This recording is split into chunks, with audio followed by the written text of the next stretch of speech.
दोस्तों, आज हम बात करने वाले हैं ऐसे शख्सियत की जो एक बेहतरीन प्रशासनिक अधिकारी आईपीएस रह चुके हैं। इसके अलावा भारत के बेहतरीन जासूस और वर्तमान समय में भारत के राष्ट्रीय सुरक्षा सलाहकार के पद पर सुशोभित हैं। हम बात कर रहे हैं अजीत डोभाल सर की। इनके बारे में जितनी भी बातें की जाए कम ही लगती है।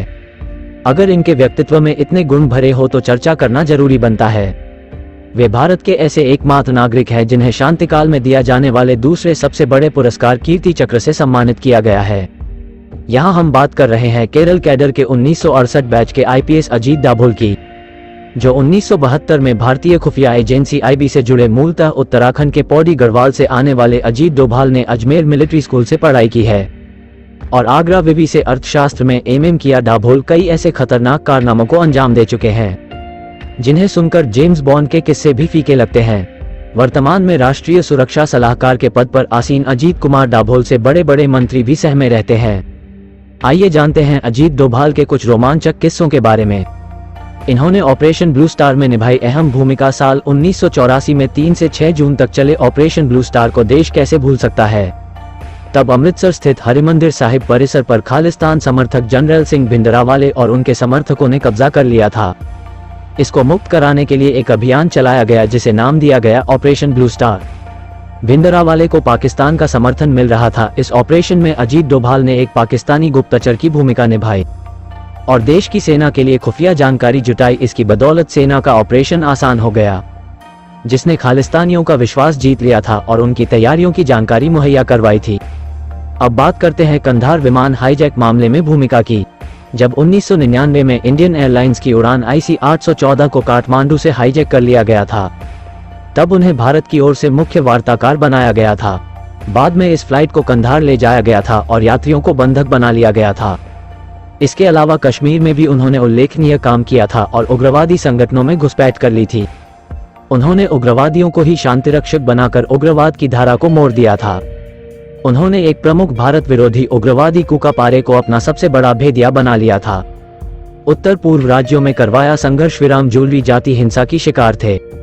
80 के दशक में वे उत्तर पूर्व में भी सक्रिय रहे। उस समय ललडेंगा के नेतृत्व में मिजो नेशनल फ्रंट ने हिंसा और अशांति फैला रखी थी, लेकिन तब डोभाल ने ललडेंगा के साथ में 6 कमांडरों का विश्वास जीत लिया था और इसका नतीजा ये हुआ था कि ललडेंगा को मजबूरी में भारत सरकार के साथ शांति विराम का विकल्प अपना पड़ा था।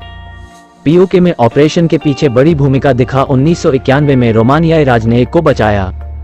1991 में खालिस्तान लिबरेशन फ्रंट द्वारा अपहृत किए गए रोमानियाई राजनयिक लिवियू राडू को बचाने की सफल योजना बनाने वाले अजीत डोभाल ही थे। डोभाल ने पाकिस्तान और ब्रिटेन में राजनयिक जिम्मेदारियां संभाली। एक दशक तक उन्होंने खुफिया ब्यूरो की ऑपरेशन शाखा का नेतृत्व किया।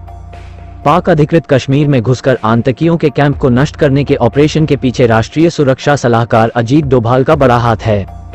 पीओके में अंजाम दिए गए सर्जिकल ऑपरेशन में राष्ट्रीय सुरक्षा सलाहकार अजीत डोभाल ने अहम भूमिका निभाई। अजीत डोभाल कब कौन से ऑपरेशन को अंजाम देंगे, इस बारे में तभी पता चलता है जब ऑपरेशन पूरा हो जाता है। कुछ ऐसी भूमिका उन्होंने अनुच्छेद 370 के हटाने में भी निभाई।